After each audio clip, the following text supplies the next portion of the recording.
Carbonara is a dish that you need to move quickly when making, so we've got everything already. We've got an egg and 2 egg yolks, we've got our bacon, we've got our peas, which have already been simmered for like 2 minutes just till they're cooked. We've got our Parmesan cheese, we've got our cup for the pasta water, we've got salt and pepper, and we have our pasta over here bubbling away, cooking. So what we're gonna do first is we're going to beat our eggs in this little bowl, and you wanna beat them until there's like no little streaks left. So we're gonna just beat them really well for a few seconds.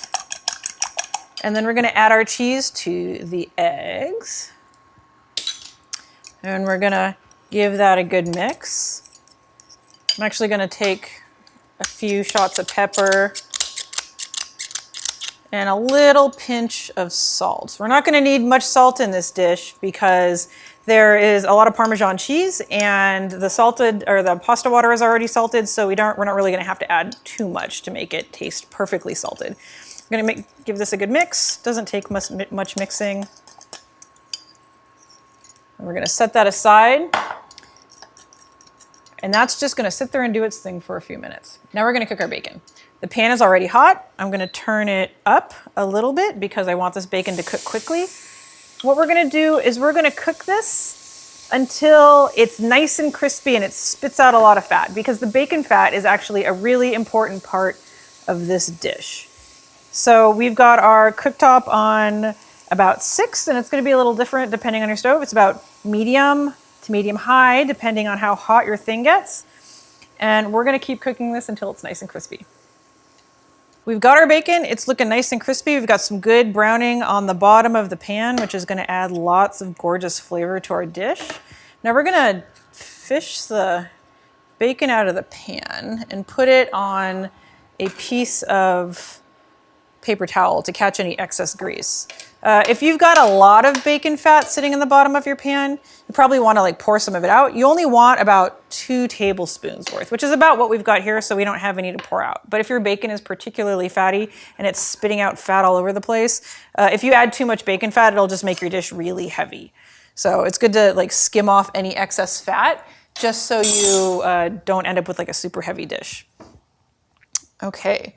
What we're gonna do now, put the bacon aside. We're gonna turn our cooktop back on, and we're going to add our pasta cooking water. And we're gonna bring this to a boil. And while we're bringing it to a boil, we're also gonna like use our spatula to scrape off the little brown bits on the bottom of the pan.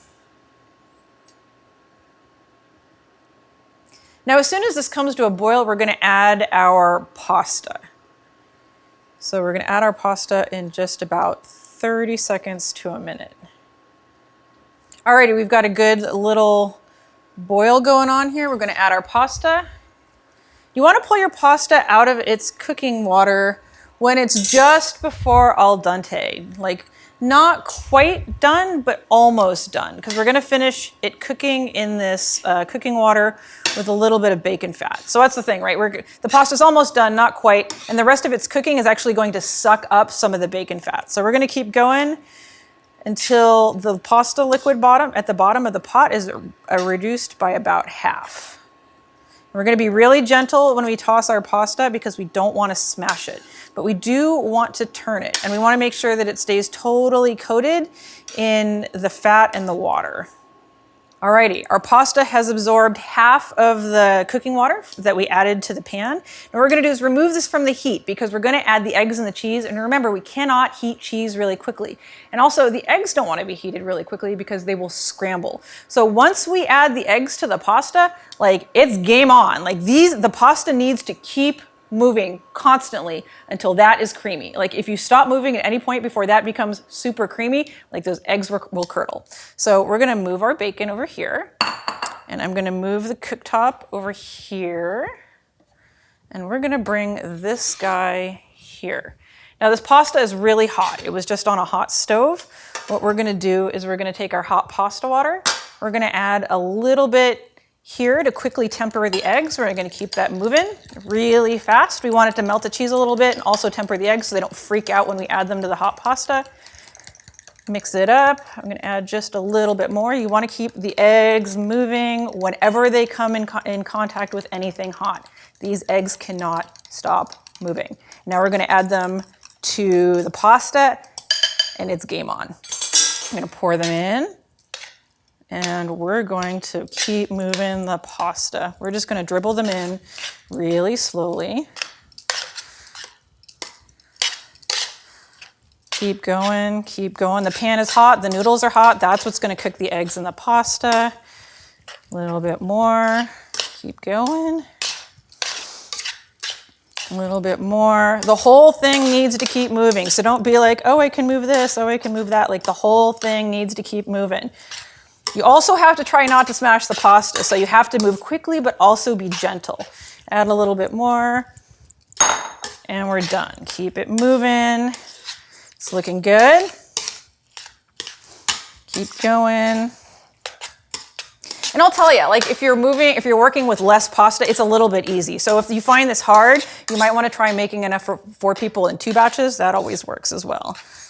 Alrighty, this is looking great. Keep going. Awesome, cool. I'm gonna keep it moving for a few more minutes.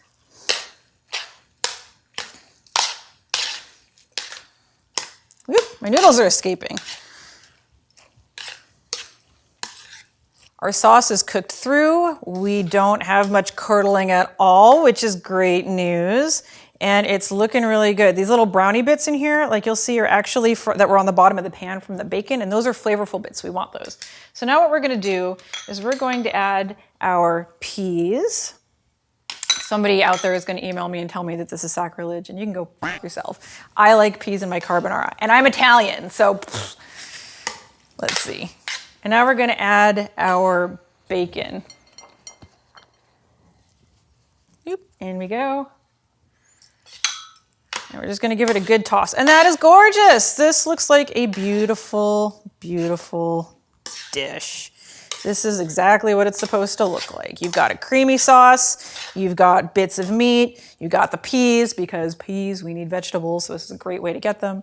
And you've got little brownie bits from the bottom of the pan that make it taste good, and almost 0 scrambled eggs. So what we're gonna do now is I'm gonna clear off my workspace because we have quite a mess over here. When you gotta move quickly, things pile up because you can't really pay attention to cleaning.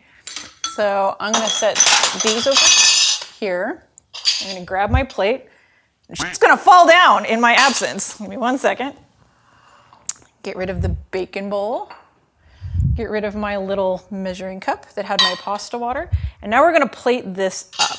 I've got a dirty spot here. Let me get rid of that. I like a clean workspace. Like I like to clean as I go. So when stuff piles up, it kind of stresses me out. Where did my tongs go? Here they are. I'm gonna give this one more good turn. Make sure it's still looking good, and it is. And now we're gonna plate it. We're gonna do this in my favorite method, which is little pasta nests. So we're gonna take our fork, and we're gonna twist. If you have a really big fork, this works really well. You wanna get as much pasta as possible on this fork, like a big amount like that. And you're gonna twist on the spoon, whoop, and then you're gonna twist as you put it down on the plate and use the spoon to guide it off the fork. And we're gonna do it again. We're gonna grab like a big honking amount of pasta, and then we're gonna twist it in the spoon, whoop. And we're gonna bring it to the plate. We're gonna do this in 3 because this is a relatively small pasta bowl. Another big honking thing of pasta in the spoon, twist. It's a twist. And then in the plate, or in the bowl. Oop, come on, that one doesn't look so nice, but those two look really nice. And there we have our carbonara. It's beautiful. If you want to put another little like sprinkling of Parmesan on top, you can. If you want to like take some more, this one doesn't have a lot of bacon. I am a big fan of bacon and peas. So we're gonna take some more little peas and bacon and just toss them in there. And we're gonna take a bite and see how it tastes. So let's go for it. Whoop. Oh my God. That is freaking delicious. There's just something about bacon, right? And even if you try to make this like a vegetarian version with butter, it's still going to be delicious. I wish you were here to taste this, but you're not. So, haha.